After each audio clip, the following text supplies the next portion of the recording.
Hello everyone, this is Nirmala and you are watching this video on my YouTube channel Nirmala Physics। तो बच्चों, इससे पहले वाले lecture में हमने बात की थी कूलाम के नियम का सदिश रूप। तो आज हम बात करेंगे अध्यारोपण सिद्धांत की।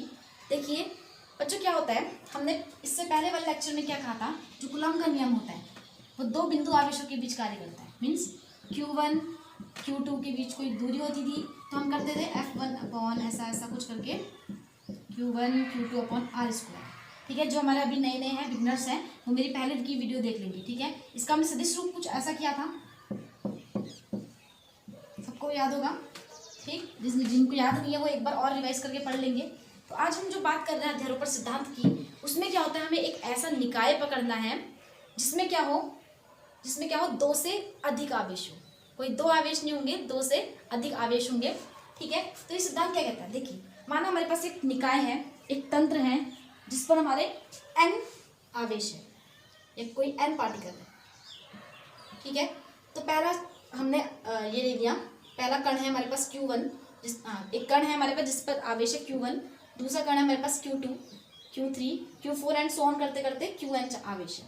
ठीक है, और हमने उस दिन क्या था कि वो आवेश हमारा किसी, अगर हम कार्तीय दल में लेते हैं, कार्तीय दल लेते थे XYZ, तो उस पर क्या था, इनका कुछ ना कुछ हमारा स्थिति सदिश था। माना Q1 का R1 है, Q2 का हमने ले लिया वेक्टर R2, Q3 का ले लेते हैं vector R3 and so on. हमारा Qn का ले लिया हमने वेक्टर Rn। ठीक है, तो देखो एक मिनट रुकिए। तो बच्चों क्या करना है, हम ऐसा करेंगे, हम यहाँ पर क्या करेंगे, देखिए हमें पता है Q1 और Q2 के बीच में क्या होगा, दो बिंदु आवेशों के बीच में कूलाम के नियम से क्या लगता है, आकर्षण या प्रतिकर्षण का बल लगता है। ऐसे Q1 Q3 में भी लगेगा, Q2 Q3 में लगेगा, Qn Q3 में लगेगा, Q2 Q3 Q3 Qn and so on. ठीक है, हमें एक बात क्या करनी है, अध्यारोपण का सिद्धांत ये कहता है जो हमारा निकाय है उस पर कोई एक आवेश पकड़ो और उस आवेश पर जो हमारे अनगिनत हमारे जो आवेश हैं उनके अलग अलग आवेशों के कारण जो बल लग रहा है उनका जो हम सदिश योग करेंगे वो क्या होगा, हमारा उस Q1 पर लगने वाला परिणामी बल होगा। ठीक है, एक बार और सुन लीजिए, कह रहा है कि इस निकाय में जो अलग अलग आवेश हैं, इन अलग अलग आवेशों के कारण लगने वाले बलों का जो योग होगा वो उस किसी एक आवेश पर लगने वाला परिणामी बल के बराबर होगा। ठीक है, और जो योग होगा वो कैसा योग होगा बच्चों, सदिश योग होगा। अर्थात अगर हमारे पास एक Q1 आवेश है, उस Q1 को मैंने क्या करा, उस पर हमने अध्यारोपित करा। अध्यारोपित मीन्स किसी एक के ऊपर क्या हो जाना, अध्यारोपण होना। ठीक है, इस Q1 पर लगने वाला जो कुल आवेश होगा, यह अध्यारोपण का सिद्धांत कहता है कि किसी भी जो हमारा अनगिनत आवेशों का जो हमारा तंत्र है, निकाय है, अनगिनत आवेशों का जो निकाय है उस पर किसी एक आवेश पर अलग अलग आवेशों के कारण लगने वाले बलों का जो सदिश योग होता है वो क्या होता है, उस बल पर लगने वाला परिणामी बल होता है। ठीक है, तो माना F क्या है हमारा, उस Q1 पर लगने वाला परिणामी बल है, तो ये बल किसके इक्वल होगा बच्चों, माना Q2 के कारण Q1 पर लगने वाला बल हमारा वेक्टर F12 है और Q3 के कारण लगने वाला बल F31 है। ठीक है, ऐसे ही हमारे पास F14 है और Qn के कारण हमारा कितना है, F1n है। ठीक है, तो जो परिणामी बल है Q1 पर वो क्या है, इन अलग अलग बलों के कारण लगने वाले, अलग अलग आवेशों के कारण लगने वाले बलों का सदिश योगफल के बराबर होता है। ये बात सबको समझ में आ गई? ठीक है, जल्दी से नोट करेंगे।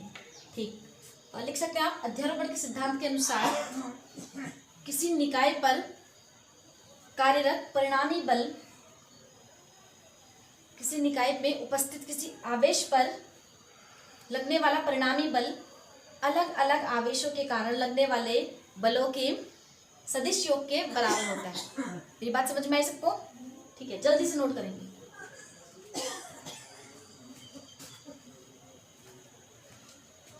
देखिए बच्चों, हमने एक या दो लेक्चर पहले हमने ये बात पढ़ी थी कि जब हमने कूलाम के नियम का सदिश रूप पढ़ा था, तो वहां पर हम ऐसा पढ़ते थे कुछ कि कोई हमारा बल होता है 1/4πε0। देखिए Q1 Q2 के कारण Q1 पर लगने वाला बल क्या होगा 1/4πε0, उसका सदिश रूप लिखेंगे Q1 Q2। जो इसका विस्थापन सदिश कितना है R21, जिन्होंने नहीं देखा है वो अपने पहले वाले लेक्चर में जाइए और वहाँ पर देख लेंगे, ठीक है। ये एकांक सदिश होता था, ठीक है।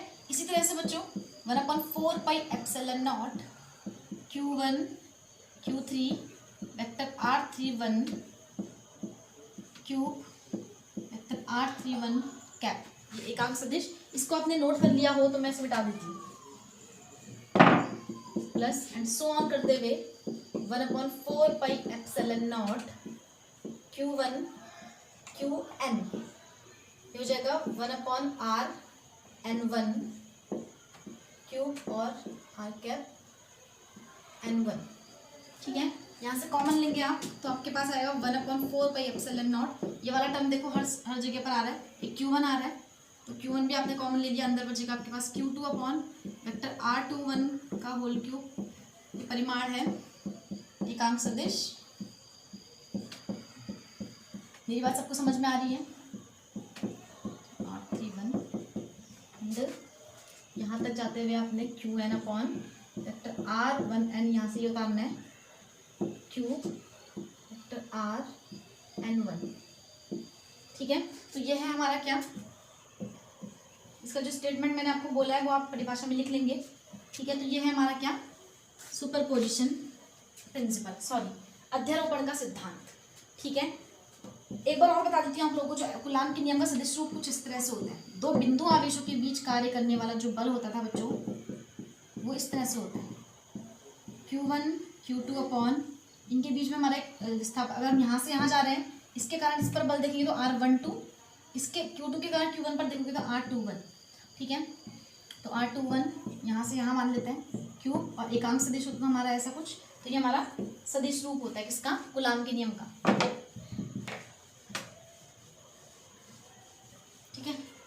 जल्दी से आप इसको नोट करेंगे और इसी के साथ हम अपना लेक्चर समाप्त करते हैं। और मैं आपको पहले बता देती हूँ, इसके बाद जो हमारी अगली वीडियो आएगी उसमें हम क्या करेंगे, अभी तक के जो हमने कूलाम का नियम, कूलाम का सदिश रूप और जितने भी हमने टॉपिक पढ़े, ये अध्यारोपण का सिद्धांत वगैरह जितने भी हमने टॉपिक्स पढ़े हैं उन सब पर बेस्ड हम क्या करेंगे, आंकिक प्रश्न करेंगे, मीन्स न्यूमेरिकल पढ़ेंगे, ठीक है।